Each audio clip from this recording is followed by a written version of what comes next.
I think LSU fans are excited to welcome a certain coaching candidate into Baton Rouge today, as it looks like the youth movement on the coaching side of the ball that we talked about just last segment will continue on the defensive side as Cincinnati defensive coordinator Marcus Freeman is visiting the program today. Remember, on Tuesday when O stopped by, he said his top defensive target was coming in Thursday. It is now Thursday. That target is Marcus Freeman. And it looks like it's going to come down to LSU and the Notre Dame Fighting Irish. Earlier this week, he interviewed with Notre Dame. I'm not going to sit here and pretend that I know well enough how to interpret the fact that he got out of there without a job offer. I know that sometimes people think if you interview and don't get offered the job, that means that it may not happen or it didn't go well, and a lot of times it may be true. But then, we've also kind of criticized LSU for falling in love really quickly in the interview process and jumping in at times. So maybe Notre Dame's being a bit more discerning. Maybe they offered him and Freeman wants to see what else is out there. I don't know. But he did interview with the Irish early this week. He does have some connective tissue with Notre Dame as well. Geographically, he is from Ohio, played at Ohio State, coached at Kent State and Purdue, so he's like used to that area maybe as opposed to the South. He had Notre Dame in the top four when he was coming out of high school as a recruit, for whatever that is worth.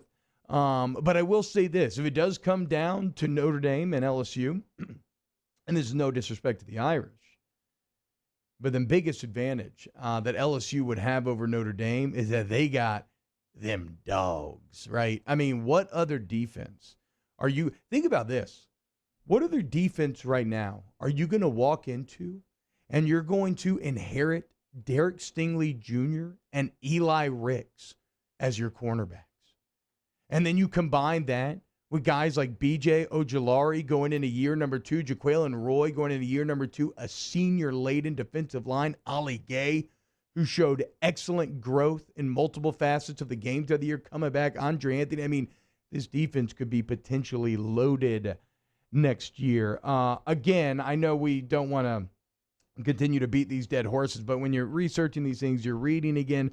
Did y'all realize LSU finished dead last in passing defense in the entire country last year? In the entire country.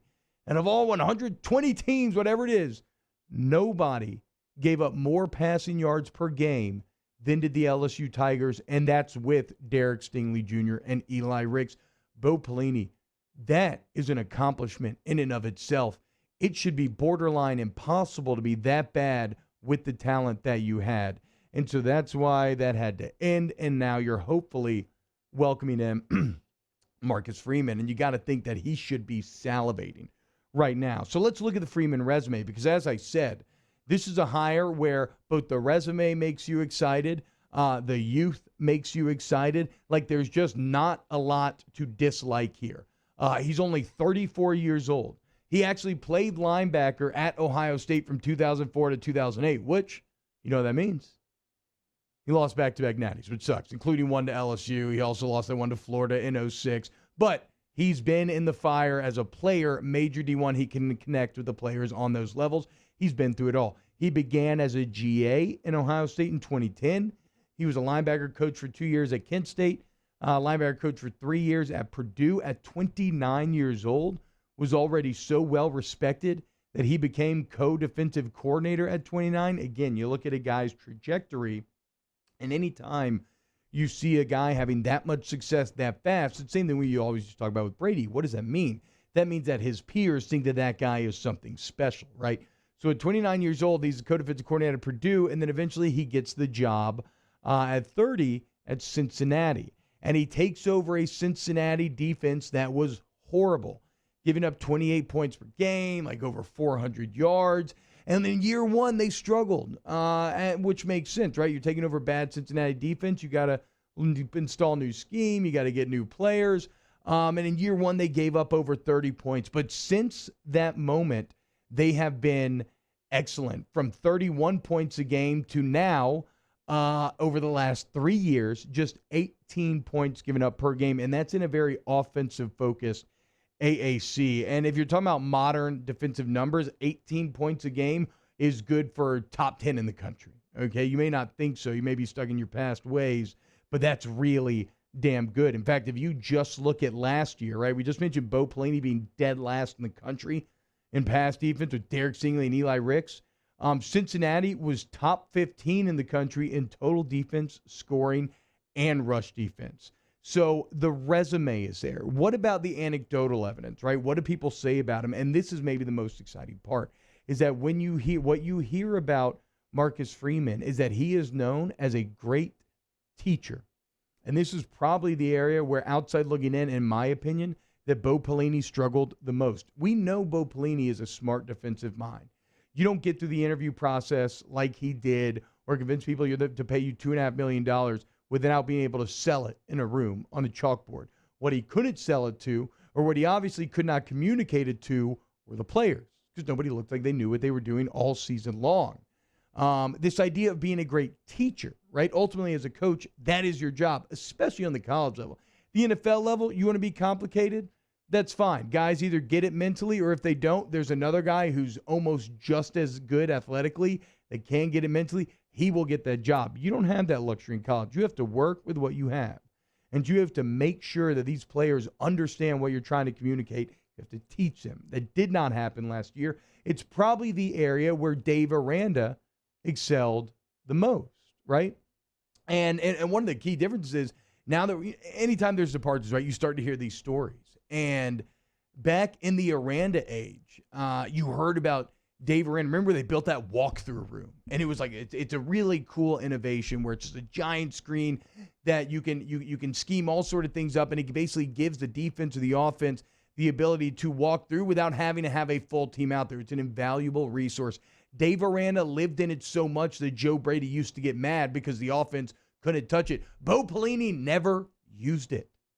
Never used it at all. They kept trying to get him to use it. He refused to use it. Marcus Freeman would use the hell out of that room because he's a good teacher. That's why I get so excited about this. And now, look, some may say, wait, but T-Bob, doesn't he run like a 3-3-5? You just went from a 4-3 from a 3-4 to a 4-3. Are you upsetting the apple cart again?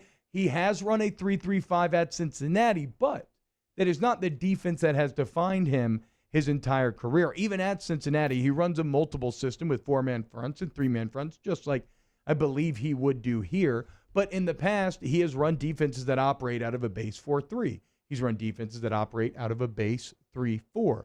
The point is, he is willing to customize. Again, this is a problem that Pelini did not. He was obstinate, a bit stubborn. He was going to stick you into his system regardless if the fit was good or not.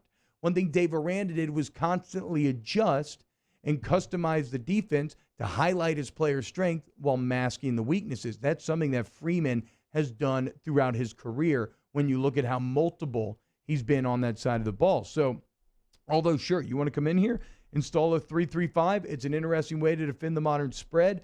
Look, I would say I have questions about how it defends the run, but Cincinnati was so good against the run, he's obviously figured it out. The point is, you want to run 3-3-5, sure, run whatever you want. You know way better than we do. I trust you. But maybe he gets in here, he sees the personnel. He sees how Andre Anthony started to excel in that 4-man front. He sees the combination of Ali Gay and B.J. Ojulari off the edge. Maybe he wants to run that 4-2-5. The point is, I trust that whatever the defensive scheme ends up being, whatever the base of the scheme ends up being, I trust that Marcus Freeman, if he gets the job, would customize it to LSU's strength, something that you did not have last year. And then so just the sugar on top of this overly saccharine segment where we are just getting very excited about a guy who may or may not even come here is that he reportedly recruits really well. So, what does this cat do wrong? Nothing. So I talk about him being maybe a can't-miss hire. In fact, if you're talking about maybe the one negative that people have, it's that he has made no bones about it. He wants to be a head coach as soon as possible. And so who knows? If he has enough success, does this end up as a one-year rental? Does he remain a bit more patient, wait for the right job to open up? Who knows? But you know what? I don't care. If your guys are being hired away, that's good. That means you made a good hire. Sure, is it disappointing to have to go out again, get a new guy, kind of restart that process? Absolutely. But that's just life if you want to be a championship program. There's something that championship programs have dealt with for decades. And it's maybe even more so in the LSU situation where you have that more of a CEO delegating type of setup where you have to hire well for this thing to work consistently. And so you actually need guys to be hired away because that means that you are consistently hitting on who you are bringing in. And so today they are bringing in Marcus Freeman. Let's hope. I think if you're an LSU fan, I make no bones about it. I think you should really hope that you can land this cat. If you can, and then you have Peets and Mangus on the offensive side of the ball, all of a sudden, the revolution of the coaching staff is complete. I mean, I don't want to speak out of turn, so maybe somebody in the chat can add this up, or we can add this up a bit later.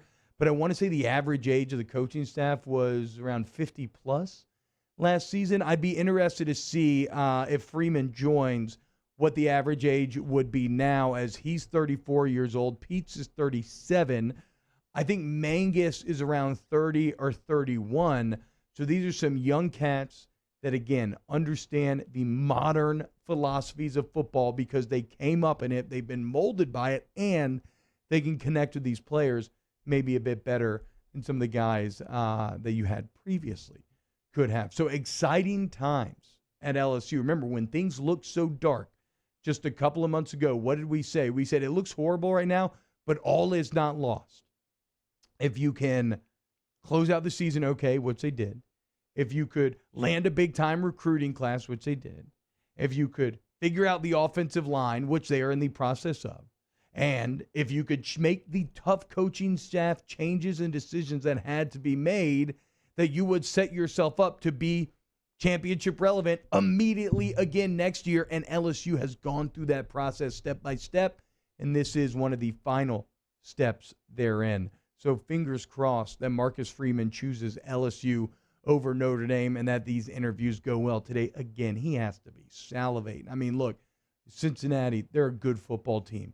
But when he looks at the guys that he has on this defense, and then he looks at Derek Stingley Jr. and Eli Ricks, how could he not just – his brain has to be spinning with what he could do with those cats. And my brain is spinning with what all those cats could do together. What do you think? We'll get to your comments in the chat. Closing out hour number one next here on 104.5, 100.3, and 94.7 ESPN.